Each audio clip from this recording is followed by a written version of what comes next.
Assalamualaikum warahmatullahi wabarakatuh. Jumpa lagi dengan saya Kadin dan rekan saya Kadil. Nah, Kadin, pada kesempatan kali ini itu kita akan membahas tentang topik yang lagi hangat-hangatnya nih, Kadin. Waduh, apa tuh Kadil? Loh, masa nggak tahu sih?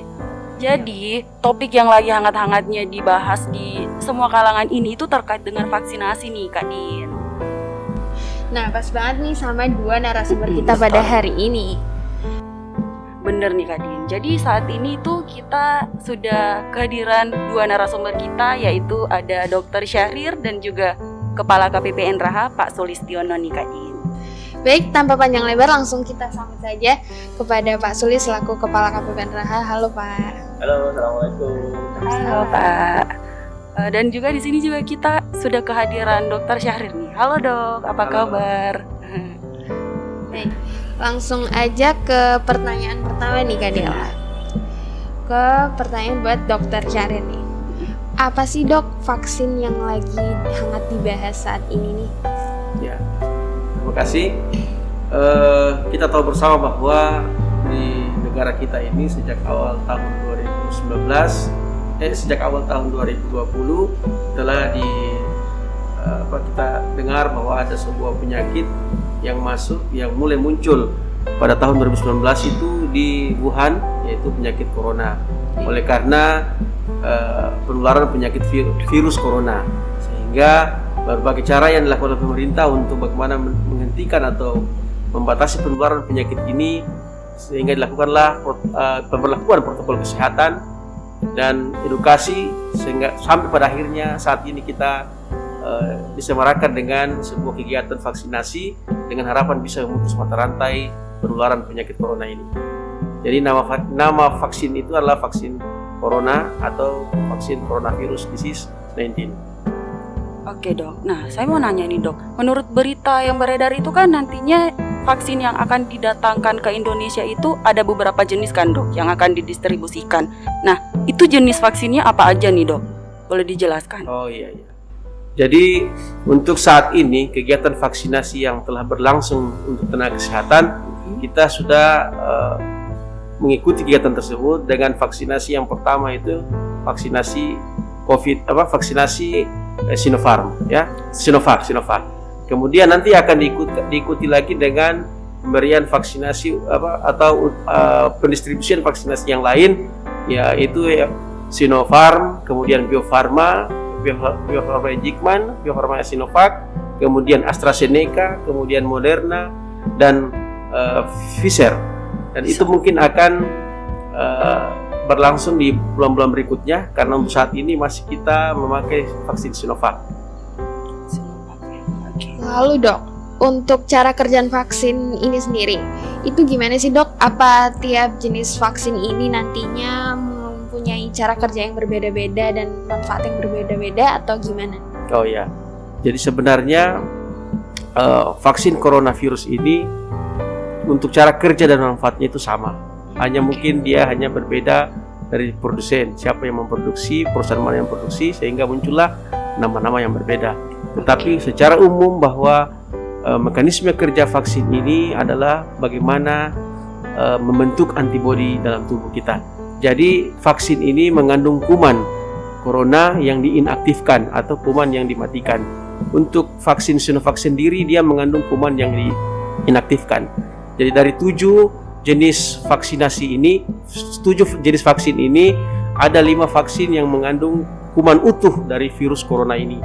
Sementara ada dua jenis vaksin yang lain, yaitu vaksin terakhir itu Pfizer dan Moderna, dia mengandung mRNA. mRNA itu adalah bagian dari virus, bukan virus yang utuh. Dia bagian dari virus yang diambil kemudian disuntikan ke dalam tubuh manusia. Jadi itu.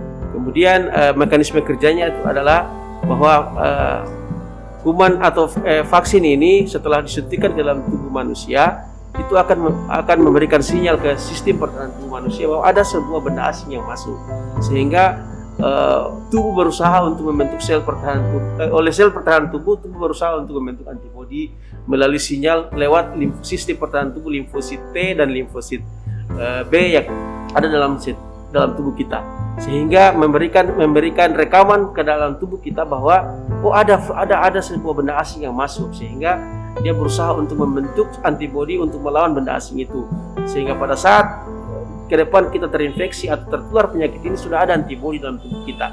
Jadi setiap kuman yang masuk, setiap vaksin yang masuk yang mengandung kuman ini, dia akan masuk ke dalam tubuh kita dalam berbagai bentuk.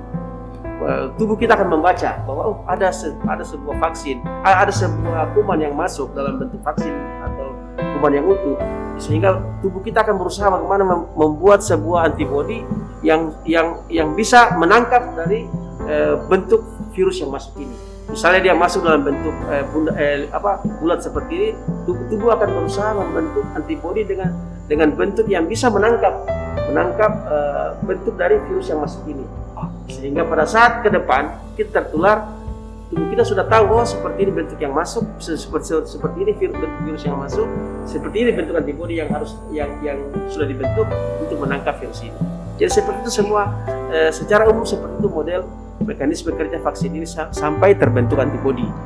Untuk manfaatnya sama, secara umum bahwa semua vaksin ini berupaya untuk membentuk antibodi kita, sehingga pada saat kita tertular penyakit ini kita sudah bisa punya pertahanan tubuh, dan kalaupun kita terinfeksi hanya gejala-gejala yang ringan yang bisa kita rasakan ataupun tidak bergejala. Itu harapan dari pemberian vaksin ini, sehingga mau tidak mau semua kita, baik itu kalangan tenaga kesehatan, kalangan pelayanan publik, kalangan masyarakat umum, harus mengikuti kegiatan ini.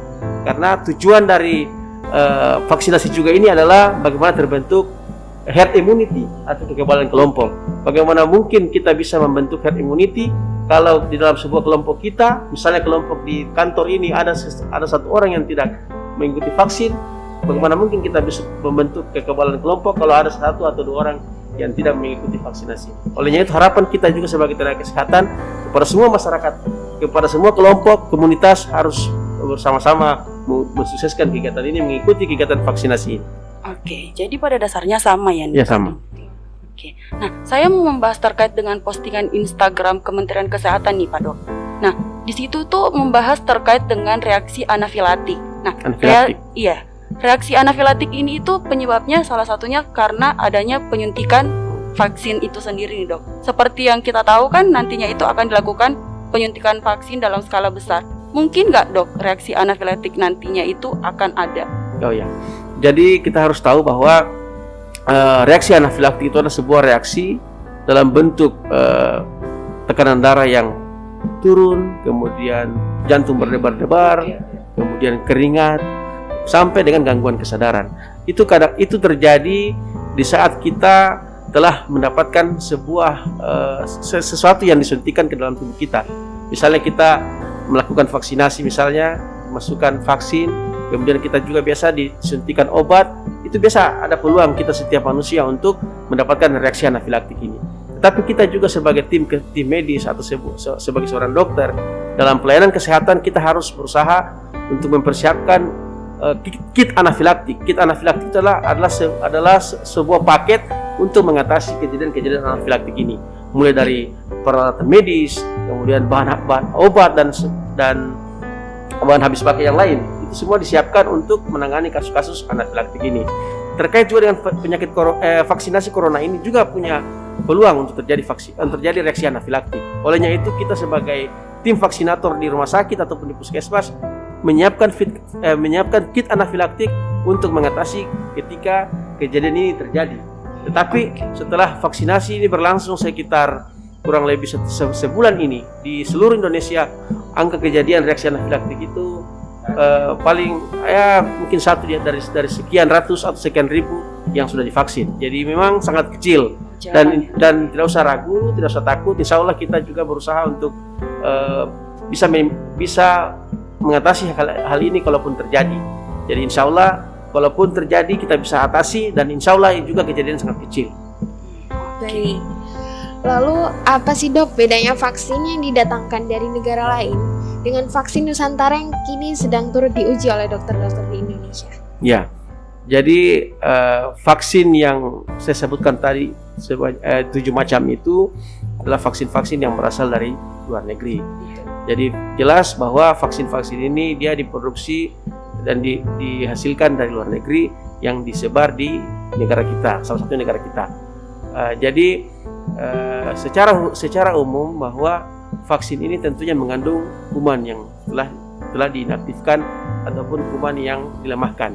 Tapi untuk vaksin corona Sinovac yang sementara kita ikuti saat ini sebagai tenaga kesehatan itu vaksin yang dimatikan.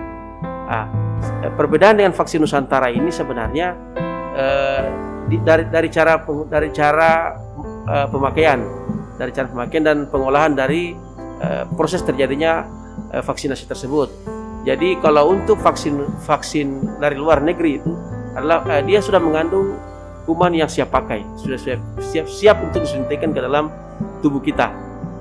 Sementara kalau vaksin Nusantara dia harus berdasarkan dari orang yang akan divaksin. Jadi modelnya cara pengolahannya, cara pembentukan vaksin itu pertama misalnya si A akan divaksin. Jadi kita mengambil dari komponen darah dari pasien ini, dari orang ini yang akan divaksin.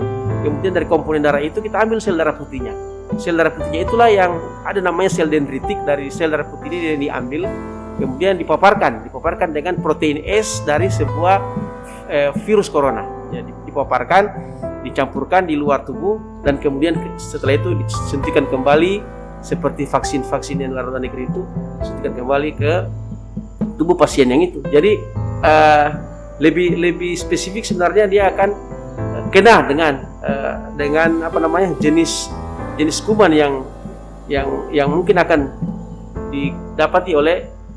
ditularkan oleh pasien tersebut. Jadi dia sebenarnya lebih, insya Allah mungkin ini vaksin ini akan jauh lebih lebih mengena kepada setiap kita yang akan divaksin. Tapi itu masih dalam proses, dia masih dalam fase uji klinik fase pertama memasuki fase kedua. Sementara yang dari luar negeri itu dia sudah melewati uji klinik fase ketiga, dan itu sudah sekian ribu orang yang diuji cobakan dan dinyatakan bahwa ini aman untuk dan halal untuk diberikan kepada setiap kita yang punya peluang untuk terkena virus corona ini. Itu seperti itu.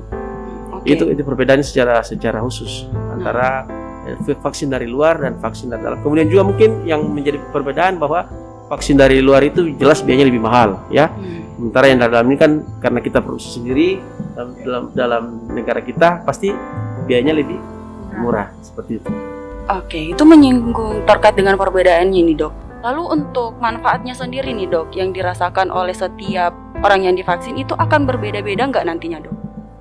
Sebenarnya kalau manfaat, kan kita tahu bahwa vaksin ini kan tujuannya hanya untuk membentuk antibodi pertahanan tubuh. Jadi secara umum pasti setiap kita akan mendapatkan di akhir dari penyuntikan ini pasti akan ada manfaat yang kita berikan yang sama, yaitu terbentuknya antibodi. Sehingga dengan antibodi itulah kita harapkan tingkat penularan penyakit itu lebih rendah, dan kalaupun kita tertular, gejala yang ditimbulkan itu sangat ringan. Seperti itu. Jadi sama manfaat yang didapatkan antara satu dengan yang lain. Baik, Dok. Lalu ke sisi penerima vaksin nih, Dok. Siapa aja sih, Dok, yang bisa menerima vaksin ini? Apakah ada syarat-syarat khususnya? Jadi sebenarnya setelah diadakan penelitian saat awal dari vaksinasi ini, saat perencanaan dan sampai pembuatan vaksin ini, memang untuk sasaran dari pemberian vaksin ini itu usia 18 sampai 59 tahun. Mungkin karena usia ini adalah sebuah usia yang produktif. Tapi untuk saat ini juga di atas 60 tahun sudah mulai digalakan, karena ada beberapa tempat vaksinasi itu ada usia-usia di atas 60 tahun dengan mungkin kriteria-kriteria bahwa memang dari sisi kesehatan memungkinkan. Karena kalau juga tidak memungkinkan, meskipun usia 18 sampai 59 tahun pasti ditunda. Karena ada tiga kategori pemberian vaksin ini. Yang pertama boleh divaksin, ditunda pemberian vaksin, dan sama sekali tidak bisa divaksin. Yang bisa divaksin itu adalah orang yang memang sehat, yang tidak ada penyakit komorbid, kemudian dia juga dalam keadaan yang sehat, tidak dalam keadaan batuk, tidak dalam keadaan demam, tidak dalam keadaan sesak, itu semua. Kemudian dia juga tidak dalam keadaan hamil, kemudian dia tidak menderita penyakit autoimun, tidak menderita penyakit HIV, kemudian penyakit paru obstruksi kronis, dan penyakit-penyakit lain. Pokoknya dalam keadaan sehat. Kemudian orang yang ditunda pemberian vaksin, misalnya dia dalam keadaan demam, kemudian dia dalam keadaan batuk pilek yang mungkin peluang untuk sakit itu ada. Kemudian dia sedang hamil, itu ditunda. Nanti sudah melahirkan baru bisa divaksin. Tensinya juga, kalau tensinya dalam keadaan yang tinggi di atas 180, itu juga ditunda. Kecuali kalau dia punya riwayat hipertensi yang kronis, kemudian peluang untuk mendapatkan serangan jantung, atau mungkin dia sudah pernah serangan jantung oleh karena hipertensi yang sudah kronis, itu kemungkinan tidak bisa divaksin karena dia ada peluang untuk mendapatkan penyakit jantung. Karena memang untuk penyakit jantung yang sudah kronis, yang sudah gagal jantung, yang sudah pemasangan cincin, itu tidak divaksin. Dan juga kalau dia menderita penyakit gagal ginjal yang sudah menjalani hemodialisa yang rutin, itu juga tidak bisa vaksin. Kemudian itu yang ditunda. Kemudian yang tidak bisa divaksin yang tadi saya bilang, gagal ginjal, gagal jantung, dia sementara penyakit kelainan darah, misalnya leukemia, itu. Kalau pasien-pasien atau orang-orang yang sudah punya riwayat transfusi, tapi transfusi kausa oleh karena kekurangan darah atau mungkin mau dioperasi, itu tetap bisa divaksin. Itu tidak masalah. Kecuali memang ada kelainan darah, itu tidak bisa sama sekali tidak bisa divaksin atau kontraindikasi mutlak. Oke, itu dia nih Kak Din. Nah, kabarnya juga Pak Dokter ini udah divaksin ya. Bisa diceritakan sedikit pengalamannya nih Dok? Apakah sudah merasakan manfaatnya sendiri dari vaksin itu? Jadi memang pemberian vaksin ini harapannya adalah terbentuknya antibodi. Jadi sesuai hasil penelitian bahwa setelah disuntik yang pertama itu antibodi yang terbentuk itu nanti yang maksimal antibodi terbentuk nanti di hari ke-28 ya. Jadi kami selalu sampaikan kepada teman-teman tenaga kesehatan yang sudah divaksin bahwa ketika telah divaksin jangan berpikir bahwa saya sudah kebal sehingga leluasa melakukan aktivitas tanpa protokol kesehatan. Ini yang berbahaya karena ada beberapa kejadian di suatu tempat setelah divaksin ternyata tiba-tiba dia demam, 3 hari kemudian dia demam, dia batuk dan diperiksa ternyata dia corona, dia positif corona, terkonfirmasi. Sehingga ini menjadi masalah. Kadang-kala orang berpikir, ini karena vaksinnya. Padahal tidak. Memang saat itu belum terbentuk antibodi sehingga peluang untuk terkena penyakit corona ini masih sangat besar. Sedangkan kita sudah suntik 2 kali sudah terbentuk antibodi, peluang itu masih ada. Apalagi kalau hanya 1 kali kita sudah mengatakan bahwa saya sudah bebas ini, beraktivitas biasa akhirnya kena. Ini yang jadi bumerang kita sebagai tenaga kesehatan sehingga masyarakat biasa berkata, saya dokter kenapa di sana sudah divaksin masih kena corona.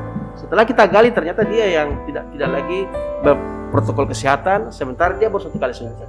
Jadi memang setelah suntik pertama antibodi terbentuk itu nanti di hari ke-28. Jadi memang vaksin pertama itu adalah vaksin yang primer, namanya vaksin primer. Itu diberikan dengan harapan memicu sel pertahanan tubuh untuk membentuk antibodi.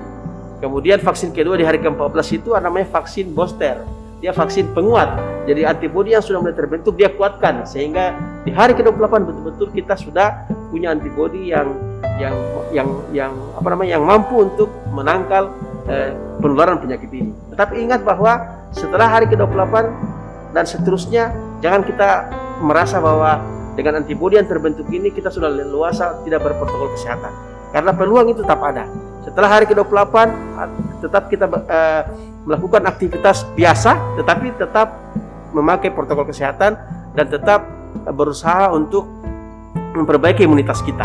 Apalagi kita yang punya aktivitas besar, punya aktivitas setiap hari, kantoran dan sebagainya, kita berharap semua kita memaksimalkan untuk mengkonsumsi makanan-makanan yang bergizi. Kalau boleh ada vitamin, karena meskipun sudah divaksin, hal-hal ini jangan dihilangkan. Tetap kebiasaan tetap dilakukan sehingga kita betul-betul bisa terhindar dari penularan penyakit ini.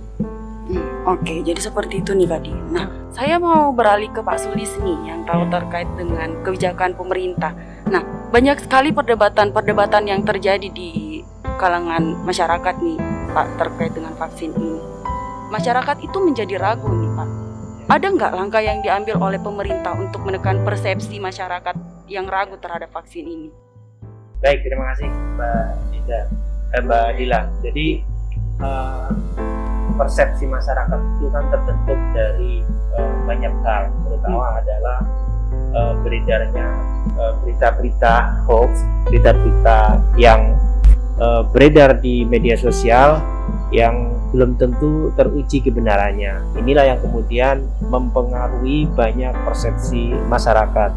Oleh karena itu, pemerintah baik di pusat, pemerintah provinsi, kabupaten, kota sudah membentuk tim Satgas penanganan COVID-19, di mana seluruh tim Satgas di semua level pemerintah itu selalu memberikan edukasi kepada masyarakat. Kita bisa melihat di televisi setiap hari ada konferensi pers yang disampaikan oleh tim Satgas COVID di pemerintah pusat. Harapannya ini mampu menangkal berita-berita hoax yang beredar di masyarakat.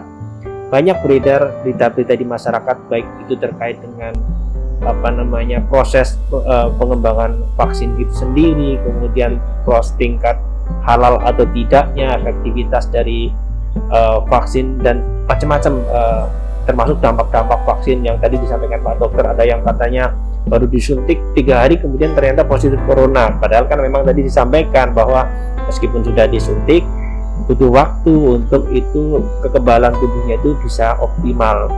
Karena misalnya tadi disebutkan efektif setelah hari ke-28 gitu dari vaksinasi yang pertama. Karena itu pemerintah tadi saya sampaikan sudah atau selalu memberikan edukasi, penyampaian update informasi-informasi terbaru terkait dengan perkembangan penanganan pandemi COVID. Makanya harapannya hoax yang beredar di masyarakat ini bisa kita minimalisir. Tapi kepada masyarakat juga kita harus menyampaikan bahwa jangan percaya kepada berita-berita yang tidak jelas sumbernya, tidak jelas kebenarannya.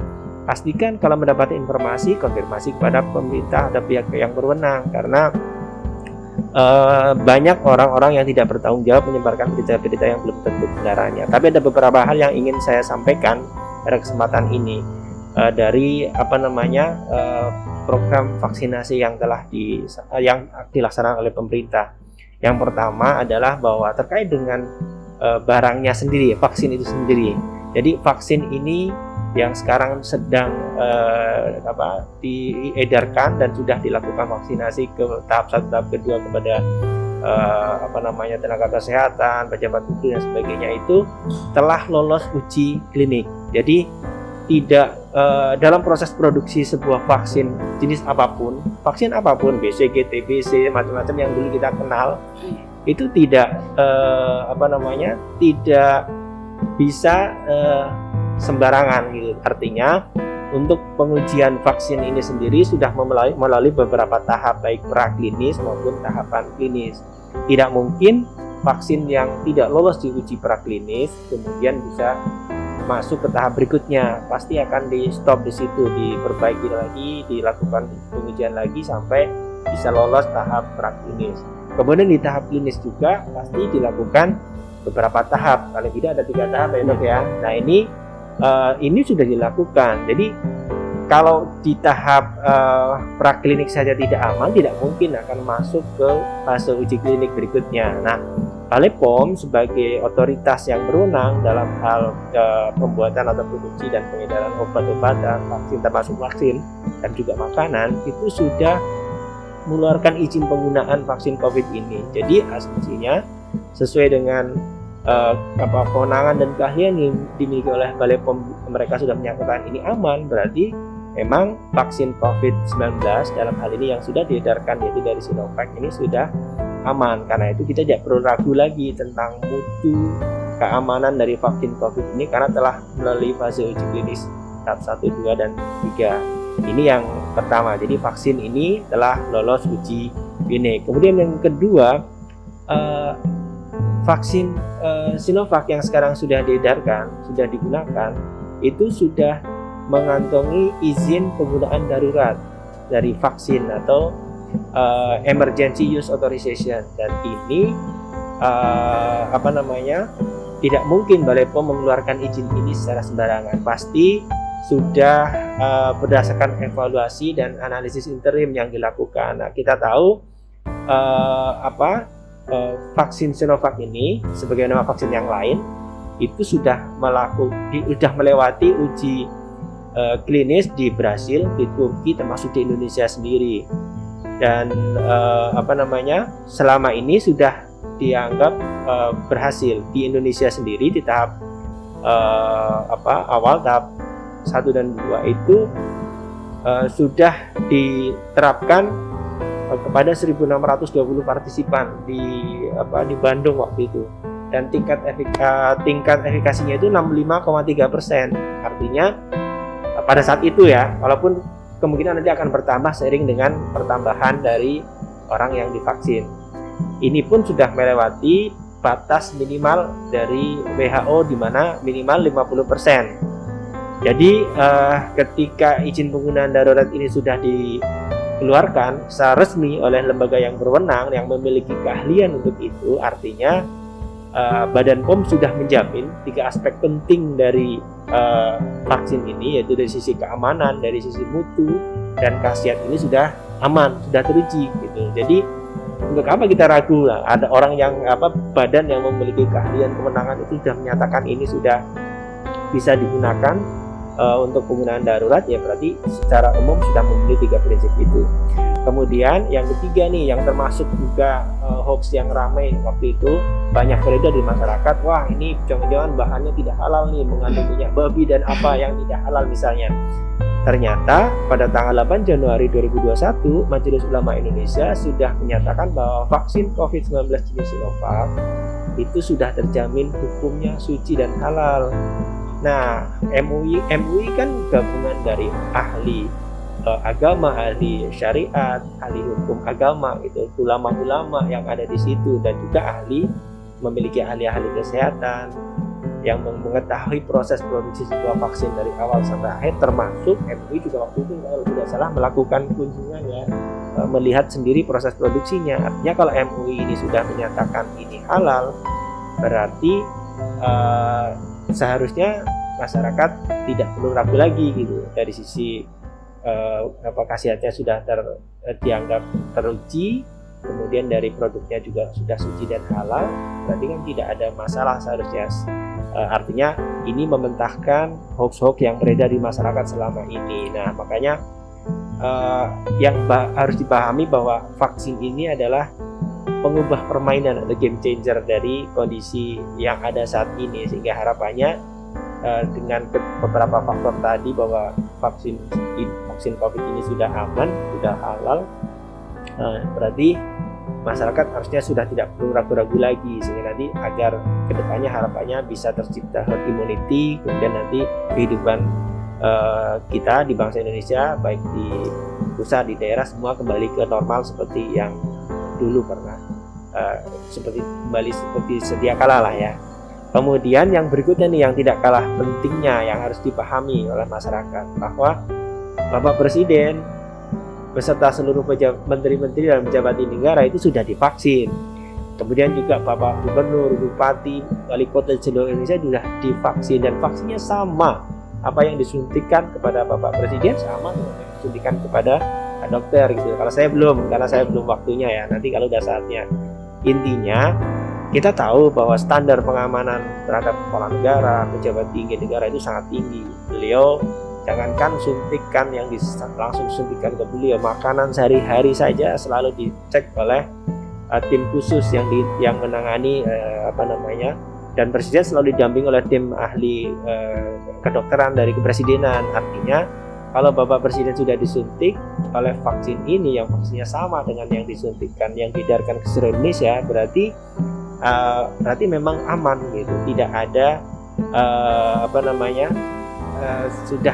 sudah terbukti aman, tidak ada risiko yang besar gitu. Sehingga harapannya ini menjadi contoh bagi kita masyarakat bahwa pemerintah sudah menyediakan vaksin yang terbukti secara klinis, kemudian aman, halal, dan juga dari sisi dampaknya sangat minim. Artinya bahkan presiden sendiri, pejabat tinggi negara, gubernur, wali kota juga sudah divaksin dengan vaksin yang sama, sehingga harapannya nanti masyarakat tidak lagi was-was dan tidak percaya dengan hoax-hoax yang beredar. Nah, ini hal yang ingin kami sampaikan juga, bahwa untuk mendapatkan vaksin ini pemerintah sudah bekerja sangat keras, karena saat ini ada 215 negara yang berebut untuk mendapatkan vaksin dari produsen-produsen yang tidak terlalu banyak sebetulnya saat ini. Mungkin hanya ada 5 dari 7 jenis vaksin yang ada itu, mungkin aja 5 yang berupa 5 perusahaan yang sudah memproduksi secara massal, dan itu tidak mudah. Artinya kita harus berebut dengan negara-negara lain gitu, karena negara lain kan juga butuh vaksin dalam jumlah besar. Artinya jumlah penduduknya berapa dikalikan 2 minimal kan, belum kalau diasumsi kalau ada yang rusak, kalau ada yang mungkin rusak pada saat pengiriman atau seperti apa, atau pada saat penyimpanan misalnya, karena ada requirement khusus ya dok ya, dari pendinginan, lemari pendingin dan sebagainya, mungkin ada yang kerusakan, sehingga pasti setiap negara punya mencari vaksin sebesar 2 kali dari penduduknya, ditambah dengan jumlah tambahan untuk pengamanan kalau ada yang rusak. Nah, saat ini Indonesia sudah mendapatkan alokasi sebanyak 329.500.000 dosis vaksin. Nah, kemudian ada opsi tambahan sebesar 334 juta dosis, sehingga total Indonesia sudah mendapatkan 663,5 juta kurang lebih dari kebutuhan 426,8 juta dosis. Artinya dari sisi ketersediaan insya Allah mudah-mudahan semuanya aman.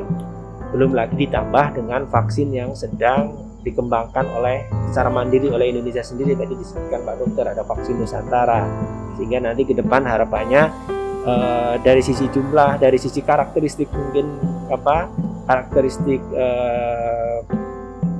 penduduk atau warga negara Indonesia semua bisa tercover, baik dari vaksin yang massal dari 7 jenis tadi ditambah vaksin Nusantara yang mungkin lebih spesifik kepada masing-masing karakteristik masing-masing calon pasien yang akan menerima vaksinasi ini. Jadi harapannya ini menimbulkan kepercayaan pada publik bahwa pemerintah sudah bekerja optimal untuk mengatasi pandemi ini dengan baik. Mungkin itu Kak Din. Jadi gitu nih Kak Din. Lalu dari sisi perekonomian nih Pak Sulis, Iya. bagaimana dari sisi perekonomian apabila nantinya vaksin yang didatangkan ini ternyata efektif? Iya. Apa dampak ekonominya terhadap Indonesia? Nah, ini yang menarik nih Pak Dokter. Kami di Kementerian Keuangan tentu merasakan, dan kita semua sebetulnya merasakan bahwa pandemi COVID ini di tahun 2020 itu tentu sangat berat dampaknya terhadap fiskal kita. Namun pemerintah sudah melakukan banyak langkah untuk memastikan bahwa kondisi fiskal kita aman, sehingga mudah-mudahan dengan adanya berita-berita baik ya, yang kemudian artinya progres kemajuan penanganan pandemi ini terutama di Indonesia ini semakin bagus, tentu harapannya akan kembali memulihkan perekonomian kita. Jadi yang perlu dipahami oleh kita semua, yang pertama bahwa secara umum tidak ada masalah sebetulnya di dalam fundamental perekonomian di Indonesia, baik mikro maupun makro dan moneter, karena memang kondisi yang terjadi di tahun 2020 itu berbeda dengan krisis tahun 98, krisis tahun 2008 gitu. Berbeda. Pada saat ini kondisi fiskal kita, makro kita jauh lebih kuat dari apa yang terjadi pada periode krisis yang lalu. Nah, ini yang perlu dipahami oleh kita semua. Nah, kemudian terkait dengan progres penanganan pandemi COVID ini, yang perlu kita pahami bahwa pasar, karena bagaimanapun perekonomian sangat tergantung pada kondisi pasar, baik itu pasar di Indonesia maupun di seluruh dunia. Jadi pasar itu selalu merespon seluruh berita baik dalam penanganan pandemi COVID ini, baik di seluruh dunia maupun di Indonesia sendiri. Seperti keberhasilan pengujian vaksin itu akan langsung berpengaruh pada perekonomian. Bahkan hanya berita keberhasilan pengujian itu sudah berpengaruh itu. Apalagi kalau berita baik itu berupa keterujian vaksin misalnya, kemudian diikuti dengan vaksinasi massal, ini tentu akan berdampak kepada perekonomian negara kita, sehingga nanti akan berdampak juga kepada fiskal APBN kita. Nah, vaksinasi itu akan mempengaruhi perekonomian secara positif melalui ekspektasi penyatuan kembali antara sisi demand dan supply yang selama pandemi ini terpisah gitu ya.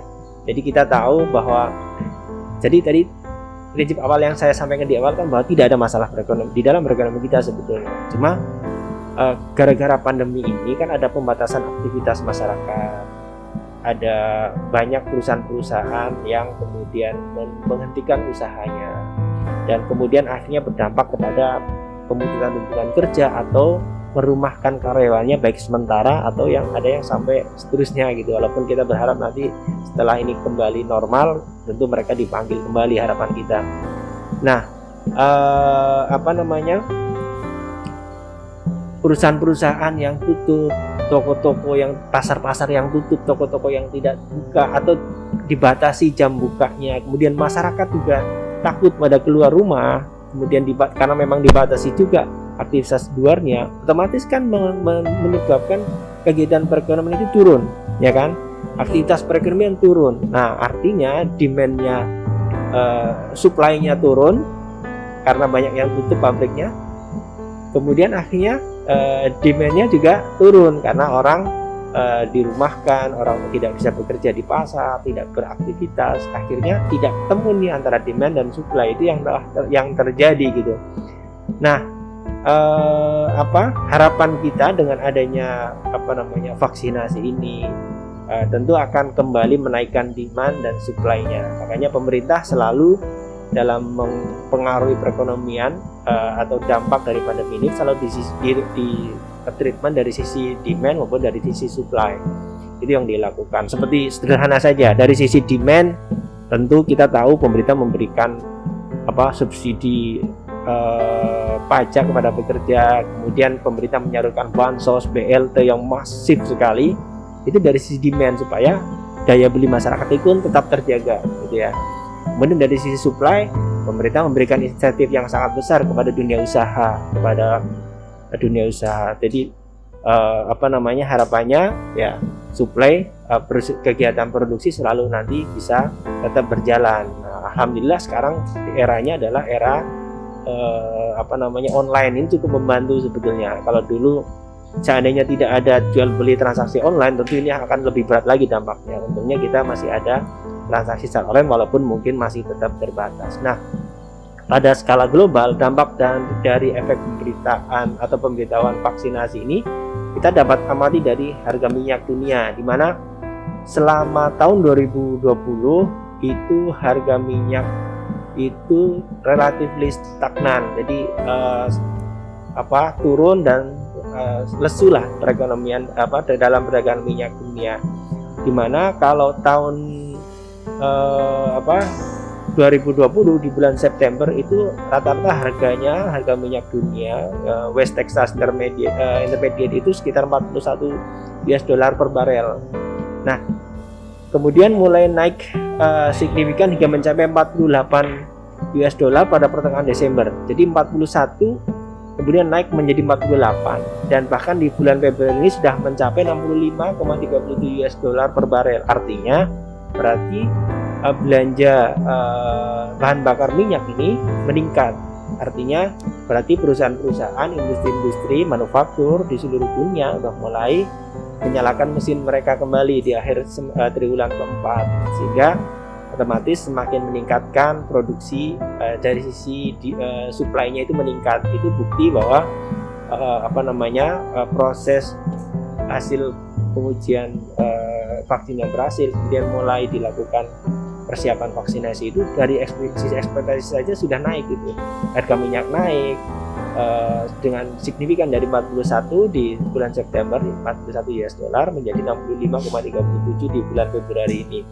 Nah, kemudian di Indonesia kita juga melihat bahwa Purchasing Manager Index industri manufaktur juga bisa mencerminkan progres dari penanganan pandemi Covid ini. Misalnya, ini kan Purchasing Manager Index itu kan sifatnya kan forward looking. Jadi dia kepercayaan dari manajer purchasing, persediaan di perusahaan-perusahaan manufaktur itu terhadap kondisi perekonomian mereka. Pada saat mereka menaikkan belanja, berarti mereka percaya ekonomi akan bergerak, mesinnya akan bergerak, sehingga mereka sudah melakukan pemesanan barang-barang yang bahan produksi nanti akan diproduksi menjadi barang yang lain. Nah, di Indonesia ini pada pertengahan tahun 2020 itu angkanya 47, sekarang sudah 52,2. Walaupun ini memang sempat naik turun, jadi sempat mengalami 47 di pertengahan 2020, kemudian sempat naik sampai 53, tapi gara-gara ada isu gelombang kedua COVID, ini sempat turun lagi ya. Sekarang sudah mulai kembali naik menjadi 52,2 di bulan Februari. Harapannya nanti ke depan akan semakin tinggi Purchasing Manager Index ini. Jadi ini menunjukkan adanya kepercayaan.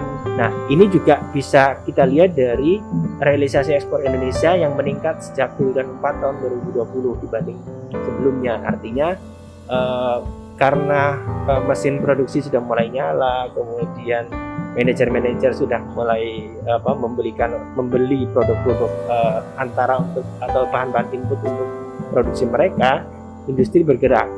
Nah, ini diperkuat dengan data bahwa realisasi ekspor triwulan 4 meningkat dibanding triwulan 3 dan triwulan kedua. Harapannya tentu dengan adanya industri yang mulai menggeliat, demand supply-nya meningkat, tentu ini akan meningkatkan penerimaan pajak. Kemudian APBN kita akan jauh lebih sehat. Nah, di skala mikro juga tentu proses vaksinasi ini kita tahu bahwa saat ini juga di Jakarta atau di kota-kota besar salah satu target utama vaksinasi adalah pedagang pasar. Bahkan tukang ojek, pedagang pasar itu divaksinasi pertama karena mereka yang paling tinggi kemungkinan untuk saling menularkan, karena mereka kan bertemu di pasar ramai dan tukang ojek mengantar orang kemana-mana, sehingga mereka termasuk target juga untuk vaksinasi di tahap ketiga ya dok ya. Nah, ini yang menjadi harapan kita dengan adanya pelaku usaha mikro kecil ini juga sudah mulai divaksinasi. Tentu nanti harapannya walaupun tetap harus menjalankan protokol kesehatan selama sampai dengan benar-benar tercipta herd immunity, nanti kan pasti akan dipantau terus.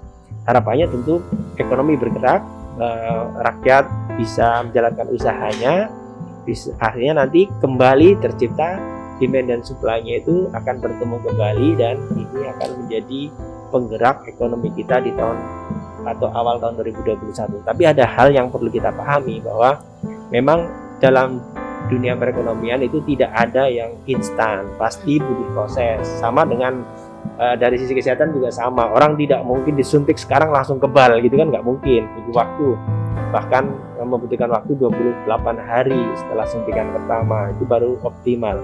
Dan itu pun tetap harus hati-hati karena belum selesai semua vaksinasi di seluruh Indonesia, kan butuh waktu, mungkin butuh waktu beberapa bulan barangkali ya.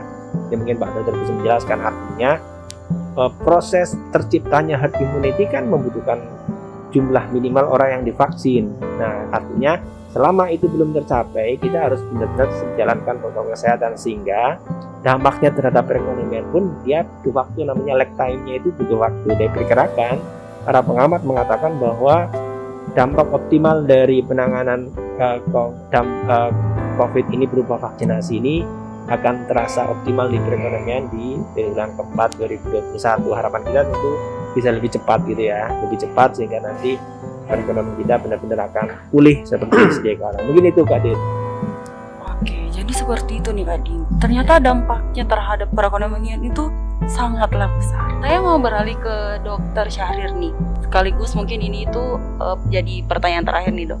Apakah nantinya itu setelah dilakukan vaksinasi dalam skala besar nih dok, masyarakat itu bisa kembali beraktivitas seperti biasanya ataukah perlu karantina dulu dok atau bagaimana? Ya, jadi pada pemberian vaksinasi ini akan dilakukan dengan memakai sistem 4 meja ya. Yang meja mulai dari pendaftaran, meja pertama, meja kedua itu menyuntik screening dan pemeriksaan kesehatan.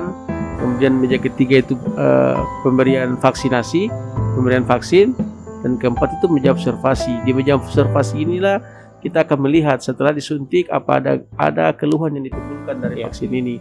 Memang kita sadar bahwa yang namanya pemberian obat melalui suntik ini pasti ada efek yang diberikan. Tetapi kalau juga hanya efek nyeri itu biasa, karena ini hanya nyeri ringan. Jadi setelah setengah jam ketika tidak ada keluhan yang berat, misalnya dia sesak atau tiba-tiba perasaan tidak nyaman atau mungkin bahkan pingsan, itu kita bisa persilakan untuk beraktivitas seperti biasa. Tetap ingat bahwa ini hanya sebuah ikhtiar, tetap menjaga protokol kesehatan. Dan saya harapkan juga kepada semua kita bahwa sukseskanlah vaksinasi ini, karena ini seperti yang dikatakan tadi oleh Pak Sulis bahwa memang ini sudah teruji, baik secara mulai dari uji praklinis sampai klinis, begitu juga dan kehalalannya sudah semua. Karena tidak mungkin sesuatu yang ingin diberikan untuk masyarakat secara umum oleh pemerintah, kita tidak mungkin melakukan tanpa adanya pengujian, dan tidak mungkin juga pemerintah melakukan sesuatu untuk merugikan masyarakat. Itu yang harus kita ingat. Sehingga saya selalu katakan dimanapun saya berada, ketika diberikan kesempatan seperti ini, saya selalu sampaikan kepada masyarakat bahwa sukseskanlah vaksin ini. Jangan kita pernah takut, janganlah kita percaya dan berita hoax, karena semua sudah melewati uji klinis dan uji kehalalan, dan semua pengujian sudah dilakukan, dan semua itu dilakukan hanya bagaimana supaya pandemi ini berakhir. Sampai kapanpun kita mau sampai kapan kita harus lari dari vaksinasi ini atau menghindari vaksinasi ini, karena kita semua punya tujuan yang sama, bagaimana kita bisa keluar dari pandemi ini. Karena kalau kita bisa keluar dari pandemi ini, insya Allah semua elemen pemerintahan, sisi ekonomi, sisi kesehatan itu akan terobati dengan baik. Karena memang saat ini kita sakitnya kita bukan hanya dari sisi kesehatan, tapi ekonomi juga kita sempat sakit, dan mungkin ke depan kita bisa lewati itu semua ketika kita semua punya komitmen yang satu untuk mensukseskan semua kegiatan, semua program pemerintah termasuk vaksinasi. Saya kira mungkin itu saja yang saya sampaikan dari pernyataan terakhir saya. Tetap kita melakukan 3M dan 3T. 3T itu adalah tracking, test, dan treatment. Itu mungkin harus bekerjasama dengan tim dari kesehatan. Oke, jadi seperti itu Kak Din. Tetap harus aware sama diri sendiri. Jadi seperti itu ya dok. Ya, gimana nih Kak Del? Siap nggak untuk melakukan vaksin? Siap dong Kak Din. Nah, kita kan ini sebagai penggawa keuangan itu harus dalam keadaan tetap sehat gitu kan Din. Betul. Untuk mengawal ataupun mendukung pemerintahan dari sektor belanja negara. Baik, nggak kerasa kita udah di ujung pembicaraan nih Kak Del. Cepet banget ya Kak Din. Padahal informasinya mungkin masih ada. Iya, benar. Itu dia hasil bincang kita hari ini. Terima kasih kepada Dr. Syahrir yang telah meluangkan waktunya berbagi informasi penting terkait vaksinasi COVID-19, dan juga terima kasih kepada Pak Sulis yang telah menyempatkan waktunya di tengah kesibukannya.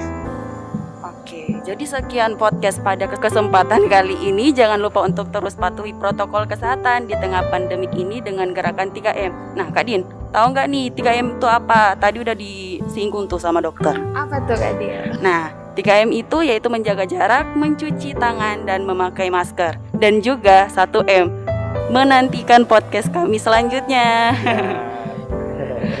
Oke, jadi sekian dan terima kasih. Saya Kadil. Dan saya Kadin. Terima kasih. Wassalamualaikum warahmatullahi wabarakatuh. Salam perbendaharaan.